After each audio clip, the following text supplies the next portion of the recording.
تو یہ ساری باتیں جو ہے ایک عاقل مسلمان، ایک مومن جو ہے اپنے ذہن میں رکھتا ہے، اور یہ کسی پر ظلم نہیں کرتا. ظلم کی صورتیں جو ہے جو یہاں پہ بیان ہوئی ہیں. اور اسی طرح دستاویزات نہ بنانا.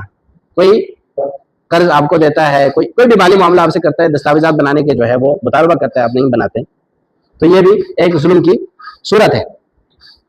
اور اسی طرح اللہ رب العزت نے جو ہے قرآن کریم کی جو آیت میں فرمایا کہ فَاكْتُبُوهُ، اس کو لکھ لیا کرو. یہ حکم کس لیے ہے؟ علماء کرام کہتے ہیں کہ حقوق محفوظ رہیں.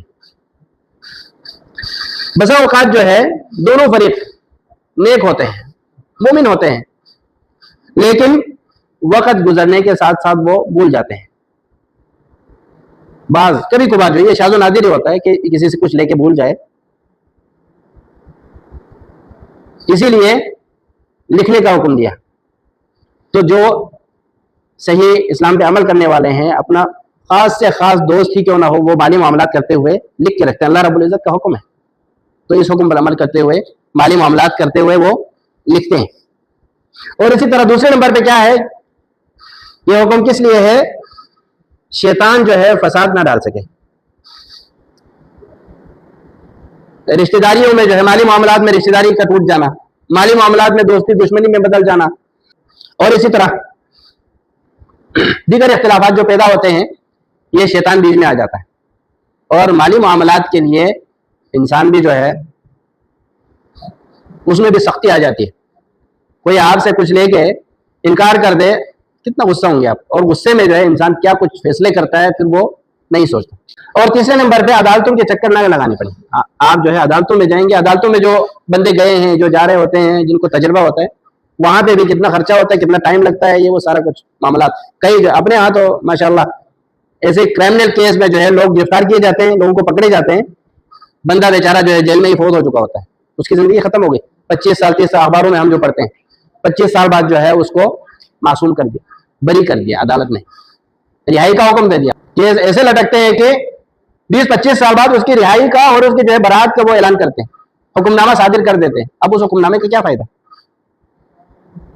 بندہ بیچارہ 10 سال جیل میں گزار کے جو ہے 20-25 سال جیل میں گزار کے وہیں پہ فوت ہو گیا. عدالتوں کے معاملات ایسے بھی ہوتے ہیں، تو وہ جس بھی طرح کے کیس ہوں. اسی طرح ایک تحریری معاہدہ جو ہے لکھ کے رکھتے ہیں، تو بہت سارے اختلافات کو وہ ختم کرنے کا سبب بنتا ہے. تیسرا حصہ کہتے ہیں کہ تحریر میں عدل و انصاف. اللہ رب العزت نے فرمایا کہ وَلْيَكْتُبْ بَيْنَكُمْ كَاتِبٌ بِالْعَدْلِ، اور تم میں سے اگر لینے دینے والا دونوں جو ہے وہ لکھائی پڑھائی ان میں نہیں ہے، لکھنا پڑھنا نہیں آتا ان کو. آج کل جو ہے یہاں پہ مکاتب وغیرہ میں جاتے ہیں، ان سے لکھواتے ہیں، ان سے دستاویز بناتے ہیں. اگر نہیں بھی کسی سفر میں ہے، کوئی 3 بندے ساتھ ہیں، تیسرا بندہ جو ہے لکھنا پڑھنا جانتا ہے، ان میں سے ایک کا وہ دوست ہے مثال کے طور پر، تو وہ اپنے دوست کی طرفداری نہ کرے، اس میں نہ لکھے وہ ایسی باتیں کہ دوست کو فائدہ ہو. وہی باتیں لکھے جو آپ کے سامنے جو حقیقت ہے اسی کو لکھیں. اسی لیے کاتب کو عادل ہونا ضروری ہے، دیانتدار ہونا ضروری ہے، اور اسی طرح حقائق میں جو ہے اسے تبدیلی نہیں کرنی چاہیے. اور یہ اصول آج کے وکیل، اکاؤنٹنٹ اور اسی طرح سرکاری اہلکار سب کے لیے رہنما اصول ہے، سب کی رہنمائی کرتا ہے. اور اسی طرح چوتھا حصہ مقروض کی ذمہ داری، جس نے قرض لیا ہے اس کی ذمہ داری ہے کہ وہ تفصیلات خود بیان کرے.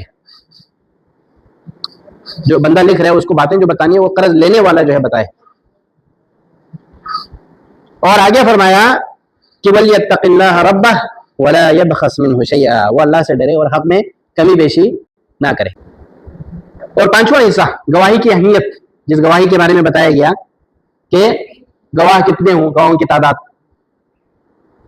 فرمایا کہ وَاسْتَشْهِدُوا شَهِيدَيْنِ مِنْ رِجَالِكُمْ، مالی معاملات میں جو ہے جیسے بڑے بڑے معاملے، تو گواہوں کا مقصد اعتماد ختم کرنا نہیں ہے، بندے کو دوسرے پر اعتماد نہیں، یہ نہیں، بلکہ اعتماد کو محفوظ بنانا ہے. اسی پر اگر کوئی اعتماد ہے، بھروسہ ہے، اس کو محفوظ بنانا ہے کہ کہیں اعتماد جو ہے وہ ختم نہ ہو جائے، ٹوٹ نہ جائے.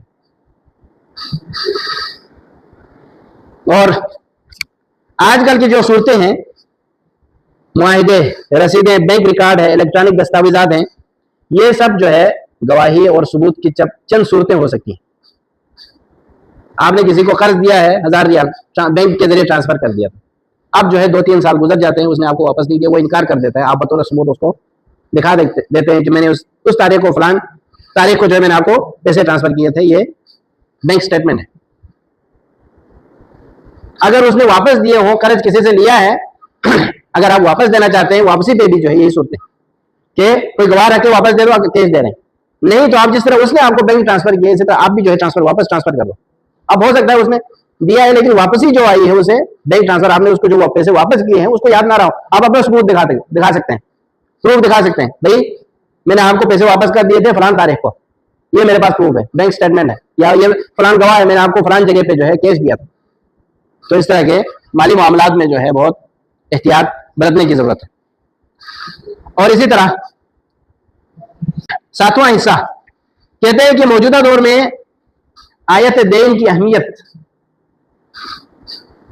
آج کاروباری معاہدے، بینکنگ نظام، on line transaction, digital record, what's app پیغامات، ای میل معاہدے سب اسی قرآنی اصول کے مطابق ہیں کہ معاملات کو محفوظ اور واضح رکھا جائے۔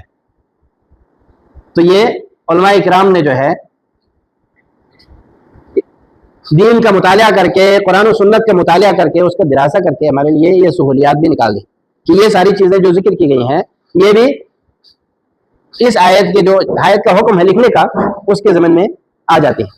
ہمارے ہاں اکثر جو ہماری کمزوری ہوتی ہے کیا ہوتا ہے، زبانی لین دین کرتے ہیں، سارا کچھ اپنے پاس ہوتا ہے، میسج آپ واٹس ایپ پہ میسج کم از کم جو ہے، اتنا آلسی بندہ ہے، اتنا سست بندہ ہے تو واٹس ایپ پہ میسج ہی کر سکتا ہے، بطور ریکارڈ اپنے پاس رکھ سکتا ہے، وہ بھی نہیں کرتے، زبانی جو ہے اس کو دے دیا بس، خود بھی بھول گیا، وہ بھی کئی سال بعد جس نے دیا اس کو پیسوں کی ضرورت پڑتی ہے، یا کئی چند مہینوں بعد، چند دنوں بعد پھر اسے یاد آ جاتا ہے میں نے اس کو دیا تھا، اسے واپس لے لوں، اب وہ بھی بھول گیا۔ اور لینے والا اکثر جو ہے کیا ہے، بولنے کی ناٹک ہی کرتا ہے، کہیں پہ کوئی کسی کو قرض دے کے جو ہے۔ قرآن کریم کی یہ آیت جو ہے ہمیں شفاف معاشی نظام اس کی طرف جو ہے ہمیں اس کی اہمیت کی طرف ہمیں دعوت دیتی ہے اور اس کی رہنمائی کرتی ہے ہماری، اور اسی طرح قرض اور لین دین میں تحریر ہونا چاہیے، اس کے اوپر ہمیں زور دیتا ہے۔ تیسرے نمبر پہ جو ہے گواہی حقوق کے تحفظ کا ذریعہ ہے، اس لیے گواہ بھی ہونے چاہیے، امانت اور دیانت ایمان کا حصہ ہے۔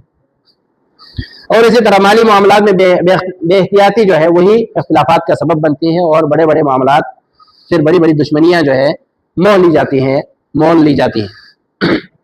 تو اللہ رب العزت سے دعا ہے کہ اللہ تعالی ہمیں قرآن و سنت پر صحیح معنوں میں عمل کرنے کی توفیق عطا فرمائے۔ وآخر دعوانا الحمدللہ رب العالمین۔ اگر کوئی بھائی کسی کے ذہن میں کوئی سوال ہو کسی بھی موضوع کے حوالے سے یا کوئی بھی دینی معاملات کے حوالے سے کوئی بھی سوال ہو آپ کر سکتے ہیں۔